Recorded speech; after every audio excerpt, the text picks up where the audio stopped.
অতীত দিয়ে জাতিকে বিভক্ত না করে সবাইকে নিয়ে রাষ্ট্র গড়বে জামায়াত। নির্বাচনী জনসভায় শফিকুর রহমান। হ্যাঁ এর পক্ষে ভোট দিলে জিতবে বাংলাদেশ। কাল বরিশাল ও ফরিদপুর সফরে যাচ্ছেন তারেক রহমান। দলের প্রধানকে বরণ করতে প্রস্তুত নেতাকর্মীরা। উৎসবের আমেজ।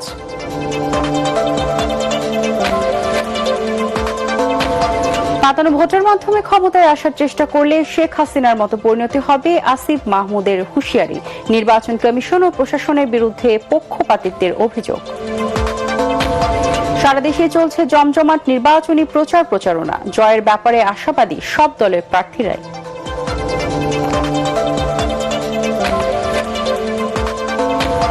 এবং আজ পবিত্র শবে বরাত, রাতে ইবাদত বন্দেগীর মধ্য দিয়ে কাটাবেন ধর্মপ্রাণ মুসলমানরা।